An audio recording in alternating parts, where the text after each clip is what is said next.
여러분이 얼마나 놀라운 복을 받은 분들인지 아십니까?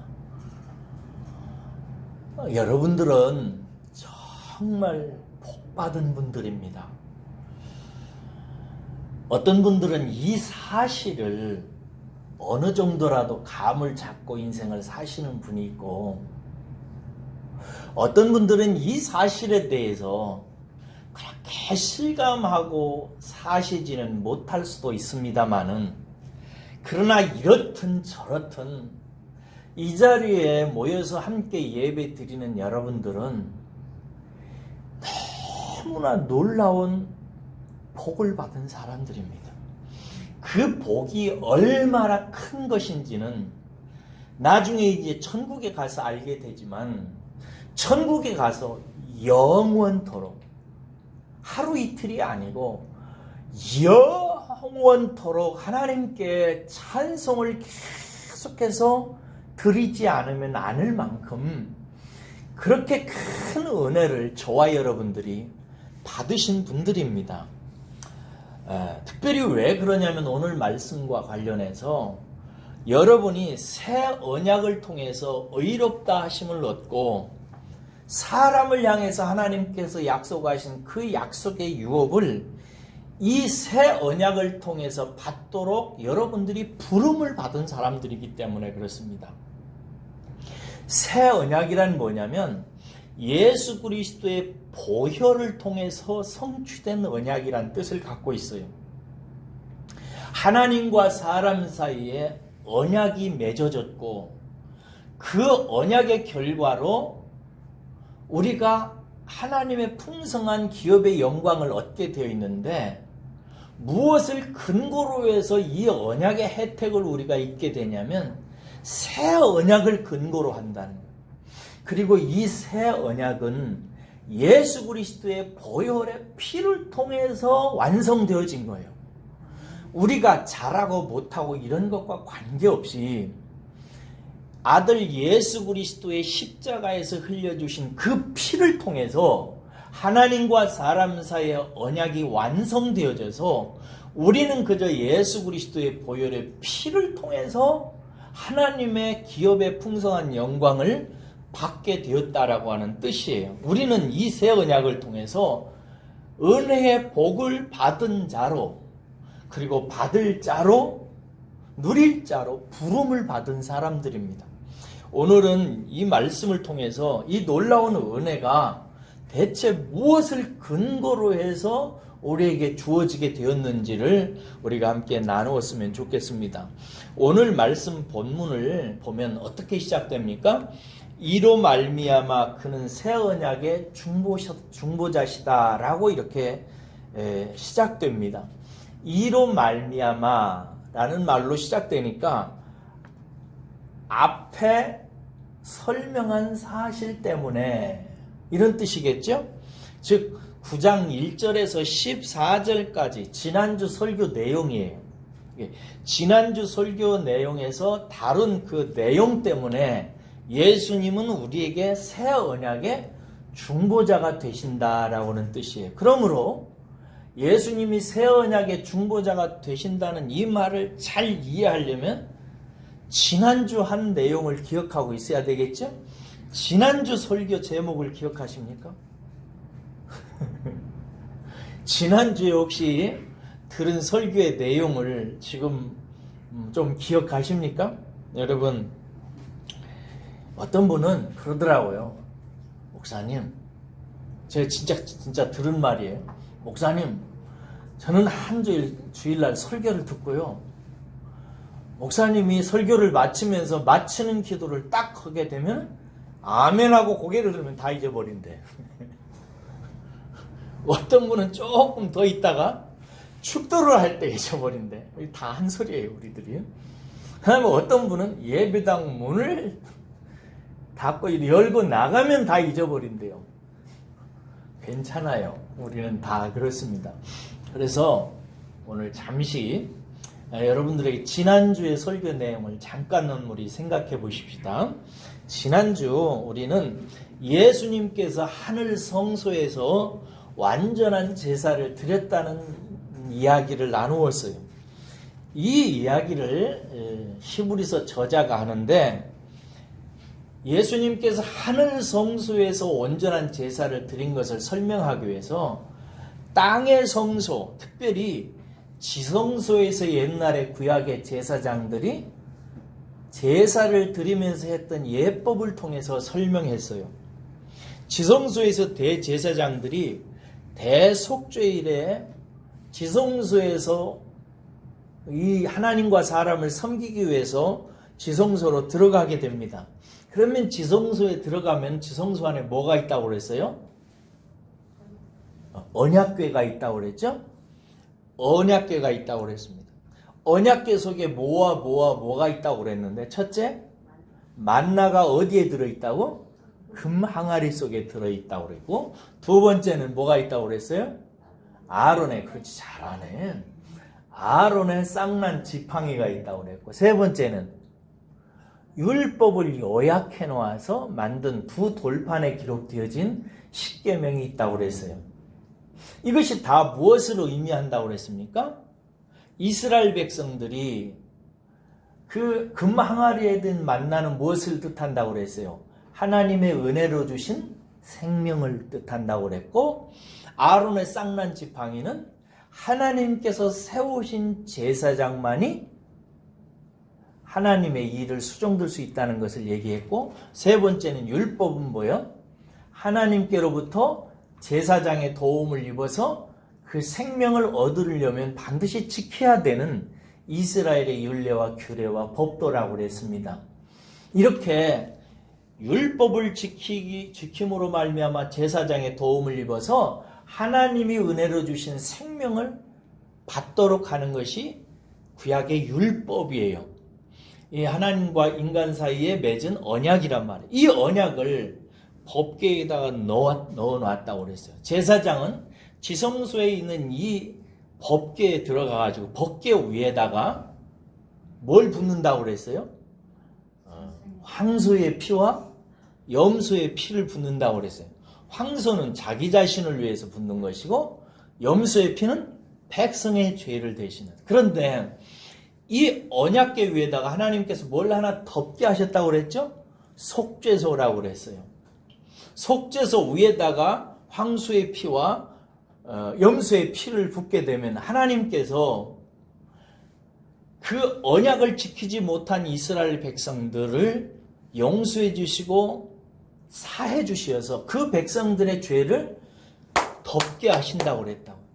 그렇게 해서 하나님께서 은혜를 베푸시는 그곳을 가리켜서 다른 이름으로 시은좌라고 그랬단 말이에요. 이 시은좌 위에다가 반드시 황소의 피와 염소의 피를 부어야 언약궤 안에서 이스라엘과 하나님 사이에 맺은 언약이 지켜지지 못한 그 죄를 덮게 된다고 그랬단 말이에요. 이것은 무엇을 상징하는 그림자라고 그랬어요? 하늘 성소에서 예수님께서 우리가 율법대로 살지 못한 그 죄를 사하기 위해서 하늘 성소에서 제사 드리는 것을 상징한다고 그랬어요. 예수 그리스도께서 십자가에 달려 죽으신 그 사건은 바로 하늘 성소에서 하나님의 첫 번째 언약인 율법을 어기고 살아서 하나님 앞에 도저히 살 수 없는 인생을 위해서 자기의 피를 부으심으로 말미암아 영원한 제사를 완성하신 것을 상징한다고 그랬어요. 이 이야기를 한 후에 오늘 본문 말씀 15절에 이로 말미암아 이렇게 예수님께서 하늘 성소에서 언약을 지키지 못한 인생을 위해서 피를 쏟고 죽으셔서 온전한 제사를 드림으로 말미암아 이런 뜻. 이로 말미암아 그 결과로 새 언약의 중보자가 되셨다라는 얘기인 것입니다. 여러분, 새 언약의 중보자라고 하는 뜻은 뭐냐면 새 언약으로 하나님과 사람 사이를 화목시키는 자라는 뜻을 말해요. 중보라는 말은 뭐냐면 두 대상자가 뭐가 문제가 있고 갈등이 있고 심각한 상황이 있어서 이것을 해결해서 두 사이의 문제를 해결해서 화목시키는 자를 중보자라고 한단 말이에요. 그러니까 예수님께서는 새 언약을 가지고 사람과 하나님 사이에 나서서 하나님과 사람 사이를 화목하고 새롭게 한다는 뜻을 의미하는 것입니다. 그러니까 여기에서는 무엇을 의미하냐면 새 언약으로 확인시킨다는 말은 이전에 무슨 문제가 있어가지고 사람과 하나님 사이에 온전치 못한 관계가 있다는 사실을 전제하잖아요. 그것은 뭐예요? 사람이 옛 언약인 율법을 지키지 못해서 하나님과 사람 사이에 옛 언약이 깨어져 버린 상태를 말하는 거란 말이에요. 그래서 옛 언약이 파괴되어져 버렸기 때문에 이 문제를 먼저 해결하고 나서 새 언약의 중보자로서 예수님께서 일을 해야 되는 거예요. 그러니까 새 언약은 반드시 옛 언약의 문제를 해결하고 나서 서게 되는 것임을 우리는 알 수 있습니다. 자, 예를 들어서 우리 이희주 권사님하고 임성은 권사님하고 사이에 제가 새 언약의 중보자로 나섰다 합시다. 이 권사님하고 임 권사님하고 사이에 제가 새 중보자로 나섰다는 사실은 뭘 전제하냐면 둘 사이에 뭔가 심각한 문제가 있다는 거예요. 그렇죠? 그래서 그 문제를 먼저 해결하고 내가 앞으로 잘 두 분이 살 수 있도록 만드는 새로운 어떤 조건, 새 언약을 가지고 나섰다는 것을 의미하는 것입니다. 둘이에게 무슨 문제가 있어요? 예, 그렇다는 얘기예요. 그러므로 예수님께서 새 언약의 중보자가 된다는 것은 이전의 문제, 옛 언약의 문제를 먼저 해결하면서 완료된다는 것을 말하는 것입니다. 그래서 이 문제를, 옛 언약의 문제를 해결하기 위해서 예수님께서 피 흘리심으로 말미암아 해결을 하셨다는 거예요. 때때로 여러분, 성도가 예수님으로부터 구원을 받았다, 죄 용서를 받았다 라는 말을 알아듣고 알지만 막연하게 아는 사람들이 있습니다. 예수님께서 하나님과 나 사이에 뭘 해결했어? 라고 물으면 대답할 수 있는 분 계세요? 문제? 여러분과 하나님 사이에 무슨 문제가 있었기 때문에 예수님께서 죽으셨죠? 죄 때문이지요 라고 얘기를 일반적으로 한단 말이에요. 죄를 해결하고 그 정도란 말이에요. 그래서 우리가 하나님과 우리 사이에 가로막힌 진짜 중요한 문제를 예수님께서 그 문제가 무엇이고 그 문제를 예수님께서 어떻게 해결하셨다는 것을 명확하게 이해하고 믿는 사람이 앉게 되는 믿음의 확신과 평안의 상태는 그렇지 못한 사람과 많이 달라요. 오늘 저와 여러분들이 이 사실을 우리가 잠깐 다름으로 말미암아 여러분 마음속에 하나님이 예수 그리스도 안에서 해결하신 그 문제가 무엇이고 그 문제를 어떻게 해결하셨는지를 이해함으로 말미암아 여러분들이 구원의 반석이 더 확실해지시기를 주의 이름으로 축원합니다. 먼저 새 언약을 한번 이해해 봅시다. 출애굽기 19장으로 가보겠습니다.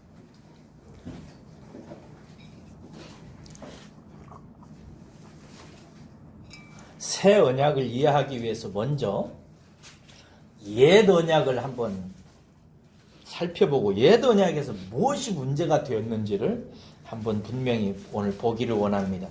출애굽기 19장으로 가봐요. 자, 펼쳐놓고 저를 보세요. 출애굽기 19장을 꼭 기억하셔야 돼요. 왜냐하면 출애굽기 19장은 어떤 대목이냐면 아주 중요한 대목이에요. 어떤 대목이라고요? 아주 중요한 대목이에요. 근데 왜 중요하냐면 하나님께서 모세를 통해서 이스라엘 백성들을 애굽에서 끄집어낸 후에 시인의 산으로 딱 도착을 해서 이제 하나님과 이스라엘 사이에 옛 언약을 맺기 시작하는 첫 부분이 출애굽기 19장부터 시작돼요. 하나님께서 이스라엘을 애굽에서 끄집어내가지고 시내 산에 도착을 하게 하셨어요. 그리고 나서 하나님께서 모세에게 이렇게 이스라엘 백성들에게 전하라고 말씀하십니다. 19장 5절 읽겠습니다. 19절 5절입니다. 시작. 세계가 다 내게 속하였나니 너희가 내 말을 잘 듣고 내 언약을 지키면 너희는 모든 민족 중에서 내 소유가 되겠고 너희가 내게 대하여 제사장 나라가 되며 거룩한 백성이 되리라. 이 19장 5절이요. 옛 언약의 조문이에요. 그럼 잘 보세요. 여기 보면 모든 세계가 다 나 여호와의 것이래요. 그렇게 말씀하시면서 너희가 만약에 내 말을 듣고 너와 나 사이에 이제 체결하게 되는 이 언약을 잘 지키게 되면 너희들은 내 소유가 된다. 그리고 너희들은 나의 제사장 나라가 되고 너희들은 영원한 내가 이제 만들게 되는 하나님 나라의 백성이 된다. 라고 말하면서 모세를 통해서 하나님께서 이스라엘 백성들에게 묻는 거예요. 너희들이 내 소유가 되고 내 제사장이 되고 내 백성이 되기 위해서 이제 내가 하는 말을 듣고 이 언약을 지킬래? 하고 묻는 거예요. 하나님께서. 그러자 이스라엘이 8절 보세요. 8절에 보니까 일제히 응답합니다. 읽습니다. 시작. 백성이 일제히 응답하여 이르되 여호와께서 명령하신 대로 우리가 다 행하리다. 이렇게 다 행하겠다고 이스라엘 백성들이 모두 다 일제히 그렇게 반응을 해요. 모세가 이제 이 백성의 말을 여호와께 전하니까 10절부터 모세를 통해서 하나님께서 이제 언약을 체결할 준비를 시켜요. 그런 다음에 20장으로 넘어가 보세요. 준비를 다 한 후에 준비한 것은 그냥 넘어가요. 준비한 후에 20장부터 하나님께서 이제 이스라엘 백성들이 지켜야 될 율법을 주세요. 20장에는 십계명을 먼저 줘요. 그 율법 전체를 요약한 십계명을 준 다음에 21장, 22장, 23장까지 쭉 넘겨가면서 보세요. 다 율법들입니다. 율법은 이제 이스라엘 백성들이 하나님 앞에서 하나님의 소유가 되고 하나님의 제사장이 되고 하나님의 백성이 되기 위해서 다 지켜야 되는 율법의 내용들이에요. 이것을 20장, 21장, 22장, 23장까지 쭉 하나님께서 말씀하세요. 그런 다음에 24장 3절 가보세요. 24장 3절 읽겠습니다. 시작. 모세가 와서 여호와의 모든 말씀과 그의 모든 율례를 백성에게 전하매 그들이 한 소리로 응답하여 이르되 여호와께서 말씀하신 모든 것을 우리가 다 준행하리다. 다 들었어요, 율법을. 그리고 나서 이스라엘 백성들이 다 하나님 앞에 맹세해서 말하기를 우리가 다 준행하겠습니다 라고 해요. 이것으로서 이스라엘과 하나님 사이의 언약이 맺어졌어요. 이 언약을 첫 번째 언약이라고 그러고 혹은 히브리서의 옛 언약이라고 이렇게 얘기해요. 이렇게 해서 언약이 딱 체결됐으면 이게 끝나야 되잖아요. 그죠? 이제 이스라엘 백성들이 율법을 지키면 되고 이제 잘 지키면 하나님께서 이스라엘 백성들을 자기의 뭘로 삼아요?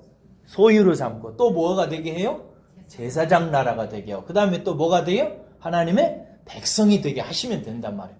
그런데 이 옛 언약을 첫 언약을 딱 체결하신 후에 하나님께서 뭔가 더 시작하십니다. 뭐냐면은 여기서 끝내지 아니하시고요. 24장 4절에서 6절까지를 보세요. 하나님께서 번제와 화목제를 드리게 하십니다. 확인하셨어요? 그러죠? 그리고 모세를 통해서 그 피를 6절에 보면 제단에 뿌리게 해요. 그리고 24장 8절 보세요. 읽겠습니다. 이 말이 아주 중요합니다. 이 말씀. 24장 8절 시작. 모세가 그 피를 가지고 백성에게 뿌리며 이르되 이는 여호와께서 이 모든 말씀에 대하여 너희와 세우신 언약의 피니라 라고 얘기합니다. 자, 저를 보세요. 하나님께서 언약을 다 맺어놓으신 후에 이제 됐다. 우리 그렇게 지내자 하고 맡겨두지 아니하시고 모세를 통해서 번제와 화목제를 드리게 하세요. 그런 후에 모세를 통해서 하나님께서 다시 말씀하시는 거예요. 이 모든 말씀에 대하여 지금까지 20장, 21장, 22장, 23장, 24장까지 말씀했던 이 율법의 말씀에 대해서 하나님이 뭐라고 하냐면 내가 너희와 세우는 언약의 피니라 라고 되어 있어요.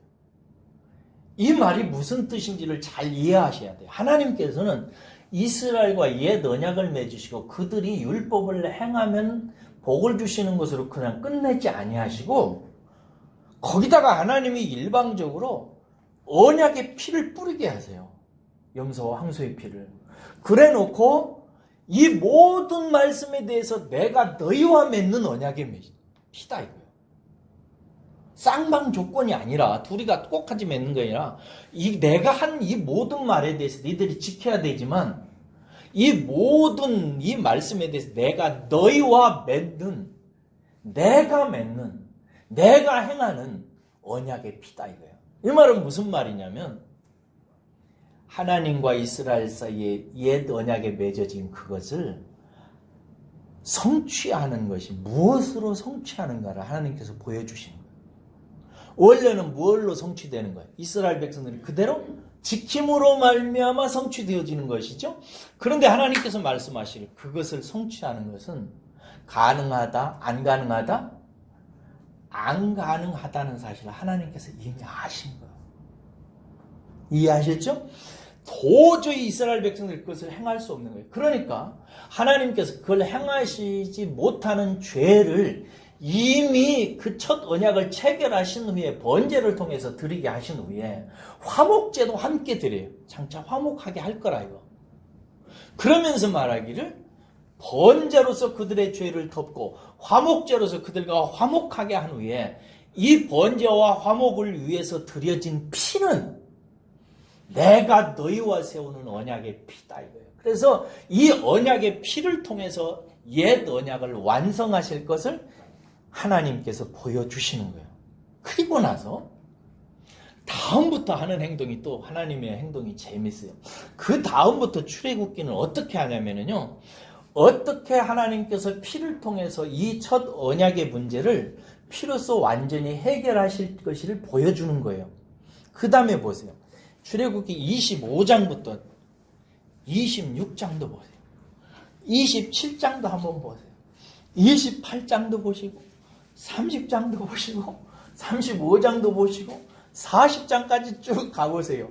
다 무슨 얘기예요? 성막을 짓는 얘기예요. 그렇죠? 성막을. 그래서 40장까지 성막을 지켜야 해요. 자, 보세요. 이러고 나서 이제 출애굽기가 끝나는 거예요. 성막을 지켰는데 성막은 어떻게 됐다고 그랬어요? 크게 직사각형으로 되어 있다고 그랬어요. 그리고 그 속에 절반 가까이 밑에 앞쪽에서는 성전 뜰이 있고 그 안쪽에 성소가 있다고 그랬고 성소 안에는 또 뭐가 있다고 그랬어요? 지성소가 들어있다고 그랬고 지성소 속에는 또 뭐가 있다고? 언약궤가 있고 언약궤 속에는 또 뭐가 있다고? 만나와 아론의 쌍난 지팡이와 율법이 있다고요. 이 세 가지는 뭘 상징한다고요?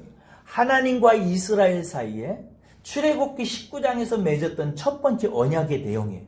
그들이 제사장을 통해서 하나님과 맺은 언약을 잘 지키면 생명을 얻는다. 여기서 생명이라는 것은 첫 번째 언약이었던 이스라엘이 하나님의 소유가 되고 그의 대제사장 나라가 되고 그의 백성이 되는 것을 축약한 말이에요. 이 언약궤가 그 속에 있는 거예요. 그런데 하나님께서 그 언약궤만 보관하신 것이 아니라 그 위에 속죄소를 덮고 그 위에다가 황소의 피와 어린 양의 피, 염소의 피를 붓게 하신 후에 하늘로부터 그들이 율법을 어김으로 말미암아 받게 되는 모든 저주와 정죄를 피로 덮어서 은혜를 베푸시는 일을 출애굽기에서 나머지 40장까지 지어놓은 성막에서 그 후로 예수님이 올 때까지 계속 제사장을 통해서 반복해서 하게 하시는 거예요.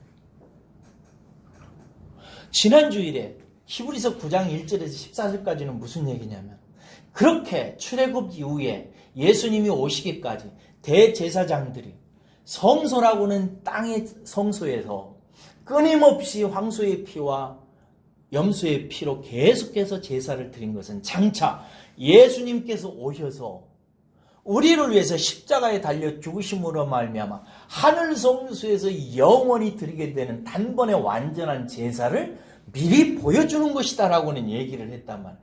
이것을 함으로 말미암아 예수님께서 드디어 새 언약의 중보자가 되셨다는 것이 오늘 말씀의 첫 부분이에요. 그렇게 해가지고 모형으로서의 구약기 시절이 다 지나고 나서 옛 언약을 성취할 신약, 새 언약을 성취할 시기가 됐어요. 새 언약은 뭐냐면 옛 언약이 이스라엘의 연약함으로 말미암아 율법을 지키지 못해서 정죄 아래 있게 되었는데 그 정죄 아래 있게 된 옛 언약의 문제를 예수님께서 자기의 피로 그 문제를 해결하심으로 말미암아 하나님과 사람 사이에 맺어서 우리가 얻게 되는 축복을 받게 하는 언약을 말해요. 예수님의 보혈의 피로 우리는 그 언약을 받게 되지요. 이것을 위해서 하나님은 누구를 보내시냐면 이제 드디어 예수님을 보내신 거예요. 예수님께서 오셔서 30여 년을 자라놓으신 후에 한 2년 반 정도 공생애를 사신 후에 이제 죽기 직전 날 하루 전날 제자들을 모아놓고 성만찬을 하세요. 아시죠? 죽기 전 잡히시기 전날 성만찬을 하시면서 떡을 떼어서 제자들에게 이렇게 나눠줘요. 그러면서 뭐라고 그래요? 이것은 너희를 위한 나의 몸이다, 살이다. 이것을 먹어라 라고 하신 후에 그 다음에 잔을 가지고 축사하시사 제자들에게 나누어 주시면서 뭐라고 하시죠? 모르는만? 마태복음 26장 28절 가봐요. 마태복음 26장 28절.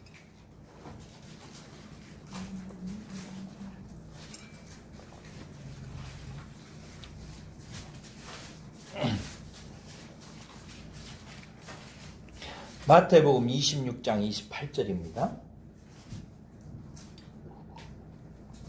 우리 함께 읽습니다. 시작.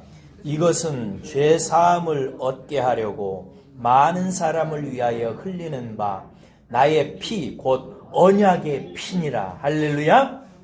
여러분, 하나님께서 모세를 통해서 이스라엘 백성들과 옛 언약, 첫 언약을 맺으신 후에 그것으로 끝내지 아니하시고 곧바로 번제와 화목제를 드리게 하신 후에 그 피에 대해서 하나님께서 말씀하시기를 이것은 내 피로 세우는 내 언약의 피다라고 말씀하셨어요.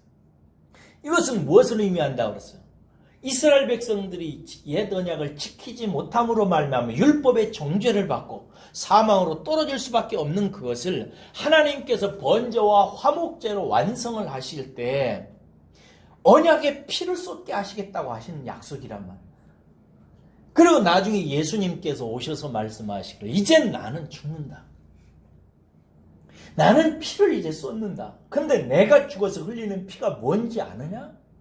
옛 언약에서 하나님께서 말씀하셨던 그 언약을 이루는 그 언약을 성취하는 바로 그 언약의 피다라고 말씀하시는 거예요. 여러분, 이로 말미암아 이렇게 옛 언약을 예수님이 자기의 피로 해결하셨어요.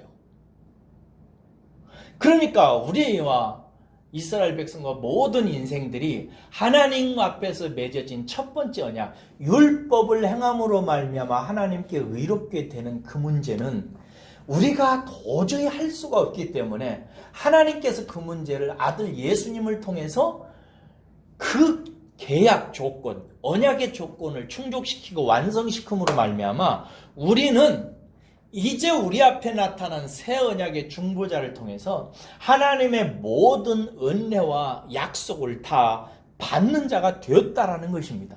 오늘 본문은 여러분 이렇게 예수님께서 새 언약의 중보자가 되심으로써 다음과 같은 사실 위에 우리가 서 있다는 사실을 보여줘요.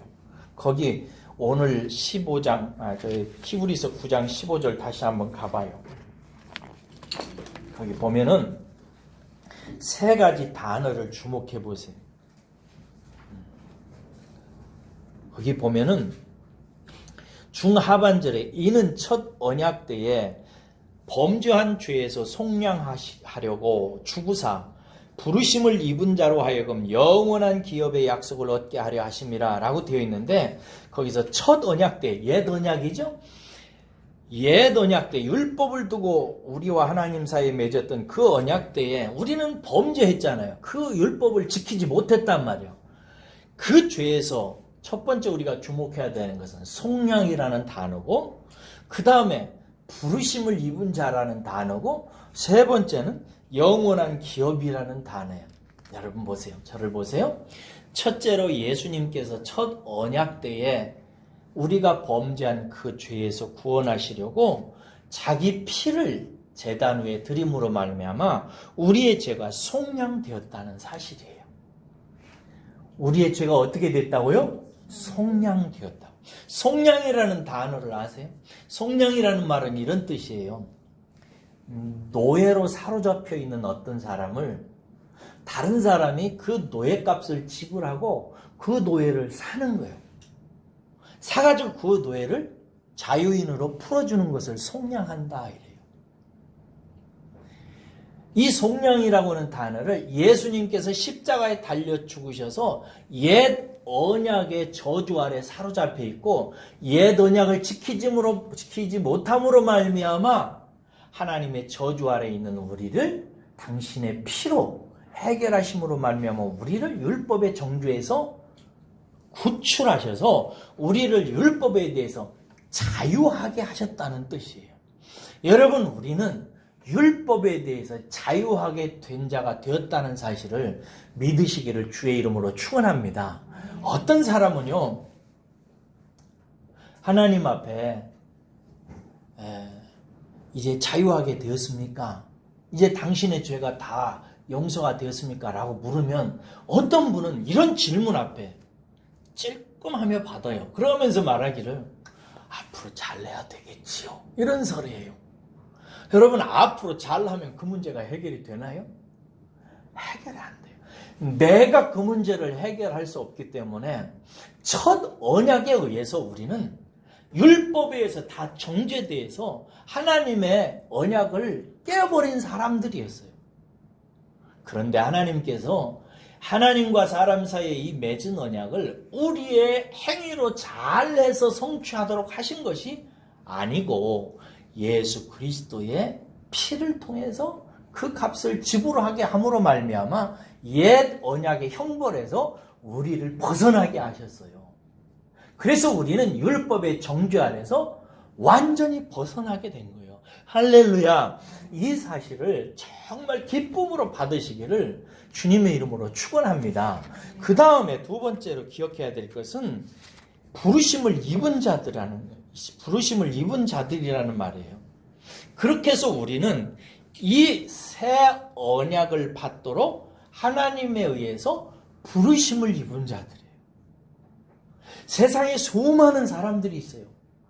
다 대부분의 사람들은 다 어디 언약 아래 있냐면 옛 언약 아래 있는 거예요. 이해하시죠? 옛 언약 아래 다 살도록 되어 있어요. 그러니까 그 결과가 어떻게 될 것인지를 우리는 다 알 수 있어요. 그런데 하나님께서 그렇게 옛 언약 아래 율법 아래에서 꼼짝 못하고 사로잡혀 있는 자들 중에서 저와 여러분들을 하나님께서 불러내셨다 이 말이야. 우리들만을 불러내가지고 우리들을 무슨 은혜 아래 들어오게 하셨냐면 새 언약의 은혜 아래 들어오게 됐다. 새 은혜의 언약은 뭐라고 그랬어요? 예수 그리스도의 보혈의 피로 말미암아 세워지고 그 보혈의 피로 말미암아 옛죄가 속죄되어지고 이제 하나님으로부터 오는 기업의 용성함을 받도록 하는 언약이란 말이에요. 그 언약을 받는 자로 우리를 하나님께서 저와 여러분들을 부르셨어요. 그리고 우리는 그 부르심에 부름을 입은 자들입니다. 하나님께서 세상 많은 사람 중에 우리를 그렇게 부르신 거예요. 그러니까 사랑하는 여러분, 여러분의 마음속에 이 하나님의 은혜로 인하여 평강이 가득하시기를 주의 이름으로 축원합니다. 여러분 마음속에 평강이 넘쳐야 돼요. 어떤 사람은 목사님 요새 코로나 사태가 있어가지고요 직장도 시원치가 않고 몸도 아프고 앞으로 어떻게 살 거 생각하면 깜깜한데 무슨 평안과 기쁨을 얘기합니까? 라고 얘기할지 모르겠어요. 세상에 눈이 사로잡혀 있는 사람은 그렇게 말할 수 있어요. 그런데 여러분, 우리의 꿈과 우리의 소망은 천국에 있는 줄로 믿습니다. 여러분 보세요. 우리보다 훨씬 어려운 상황에 있었던 사람들에게 베드로 사도가 무엇으로 그들을 위로하고 격려하는지 한번 찾아가 보겠습니다. 베드로전서 1장 1절과 2절 가봐요. 베드로전서 1장 1절과 2절입니다.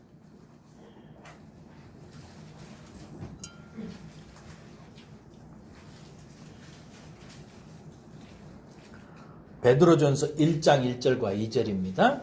이 말씀은요, 베드로 사도가 초대교회 당시 때에 예수를 믿는 사람들이 로마의 박해를 받아가지고 농토도 빼앗기고 땅도 빼앗기고 집도 빼앗기고 목숨도 빼앗길 위험 속에서 도망 나와가지고 여기저기 흩어져 살다가, 여러분 그 텔레비전에 보면은 뭐 터키 같은데 카타콤 같은데 있죠. 개미 동굴 같은 동굴 속에 살던 그 시절에 베드로 사도가 그렇게 살아가는 초대교회 기독교인들에게 쓴 편지예요. 베드로 전서가. 거기에서 이렇게 얘기합니다. 자, 보세요. 예수 그리스도의 사도 베드로는 본도, 갈라디아, 갑바도기아, 아시아의 비두니아에 흩어진 나그네, 곧 하나님 아버지의 미리 아심을 따라 성령의 거룩해 하심으로 순종함과 예수 그리스도의 핏뿌림을 얻기 위해 택하심을 받은 자들에게 편지하노니 은혜와 평강이 너희에게 더욱 많을지어다. 이렇게 저를 보세요. 여기 여러분 본도 아세요? 갈라디아는 뭐 들어봐서 아실 거예요. 갑바도기아 아세요? 아시아와 비두니아. 여러분 그때 당시에 예루살렘에 살던 사람들이 박해가 해가지고요, 다 빼앗겨가지고 본도, 갑바도기아, 뭐 비두니아 뭐 이런 데 막 흩어져가지고, 우리나라로 말하면은 저 강원도 골짜기, 뭐 전라도 어디 섬동네 막 이렇게 살고 있었던 시절이었어요. 흩어져가지고 그렇게 목숨 부지하고 살고 겨우겨우 살면서 예수 믿고 살아가는 사람들에게 사도 베드로가 편지하면서 뭐라고 말하냐면, 은혜와 평강이 너희에게 더욱 많을지어다. 이렇게 해요. 그들에게 더욱 많을 수밖에 없다. 이거 왜 그러느냐? 그들이 나그네이지만 곧 하나님 아버지의 미리 아심을 따라, 하나님이 그 사람들을 다 알았대요. 성령의 거룩하게 하심으로 순종함과, 그 다음에 말이 중요해요. 오늘 본문 말씀과 관련해서 예수 그리스도의 핏뿌림을 얻기 위하여 택하심을 받은 자들이기 때문에 그래요. 그들은 지금 고난을 받아 흩어져서 강원도 산골짜기에서 전라도 섬동네에서 여기저기 살고 있지만, 그들이 누구냐면 예수 그리스도의 아버지 하나님에 의해서 그리스도의 핏뿌리심을 얻기 위해서 택하심을 받은 자들. 세상 사람들은 다 핏뿌림 위에 있지 아니하고 율법 위에 있단 말이에요. 그런데 하나님께서 비록 그들이 그렇게 지금 살고 있지만, 그들이 예수 그리스도의 핏뿌림을 받을 자로 선택하심을 받은 자들이기 때문에 너희에게 더욱더 은혜와 평강이 있기를 원한다라고 말하는 거예요. 사랑하는 여러분, 초대교회 성도들이 그 어려운 상황 속에서도 은혜를 찬송하고 평강 속에서 살았던 이유는 뭐냐면, 예수 그리스도에서 피를 통해서 세워진 새 언약의 은혜를 받도록 하나님에서 부르심을 받았다라고 하는, 자기네들이 그런 존재라고 하는 사실을 가슴에 품에 안고 살았기 때문에 그런 거예요. 그래서 그들은 절망하지 않았어요. 사랑하는 여러분, 제가 모두의 여러분들이 복받은 사람들이라고 그랬어요. 그러면서 또 뭐라고 그랬어요? 이 말을 듣고 어떤 사람은 기뻐하기도 하고 어떤 사람은 뭐 그저 그렇게 받아들이기도 하겠지만, 이 은혜가 얼마나 큰지는 나중에 천국 가보면 안다고. 원토록 하나님을 찬송하게 된다. 왜? 예수 그리스도의 핏뿌림을 통해서 새 언약의 은혜를 받도록 우리가 부름을 받은 자이기 때문이라는 거예요. 여러분들이 그런 부르심을 받은 자라는 사실, 내가 그렇게 하나님으로부터 부르심을 받았다는 사실을 여러분이 이 진리로 인해서 받으시고 기뻐하시기를 주의 이름으로 축원합니다. 그 은혜를 받았기 때문에 여러분들이 예수를 믿은 거예요. 우리가 예수 그리스도의 보혈의 피를 믿는 것은 증거가 뭐냐면 예수님의 하나님에 의해서 우리가 부름을 받았기 때문에 성령께서 그 피뿌림을 이해하고 믿게 하신 거란 말이에요. 세 번째, 영원한 기업의 약속을 얻게 되었다는 사실입니다. 여러분, 구약에서 기업이라는 말은 가나안 땅을 의미해요. 이스라엘 사람들이 광야를 거쳐서 가나안 땅에 들어가서 그들이 그 젖과 꿀이 흐르는 풍성한 땅을 기업으로 받았잖아요. 근데 신약에서는 이게 천국의 삶에서 누리는 모든 것을 의미해요. 모든 것. 베드로전서 1장 4절에서 방금 이제 우리가 읽은 본문 말씀 조금 더 가면은 베드로전서 1장 4절에 보면 그들에게 이렇게 얘기해요. 썩지 않고 더럽지 않고 쇠하지 아니하는 유업을 잊게 하시나니 곧 너희를 위하여 하늘에 간직하신 것이라. 이렇게 돼 있어요. 썩지 아니하고 더럽지 않고 쇠하지 아니하는 영원한 유업을 너희들이 받게 될 것이다. 그게 어디 있다고? 장차 우리가 들어가게 될 하나님 나라에 있다는 거예요. 이렇게 우리가 하나님께로부터 부름을 받아서 하나님의 이 유업을 잊도록 많은 사람들 가운데서 부름을 입은 우리들이라는 거예요. 그리고 이렇게 하기 위해서 예수님께서 이 언약의 결과를 맺도록 첫 번째 언약을 우리와 맺으셨는데 그 언약을 우리가 맺지 못해서 깨뜨렸을 때 하나님께서 자기 피로 희생하심으로 말미암아 이 언약을 성취했다는 거예요. 그러니까 하나님과 사람 사이에 있는 언약은 완전히 이루어지고 있다, 이루어질 것이다. 완전히 이루어졌다. 할렐루야. 완전히 이루어졌다. 그리고 우리는 그 완전히 이루어진 은혜의 결과를 받도록 부르심을 받은 자들이다. 우리 옆 사람과 함께 인사하겠습니다. 당신은 복도 많은 사람입니다. 우리 옆 사람 축복하면서 한번 인사하겠습니다. 시작! 당신은 참 복도 많은 사람입니다. 우리 함께 이 시간에 찬송하면서 마치십시다. 오늘은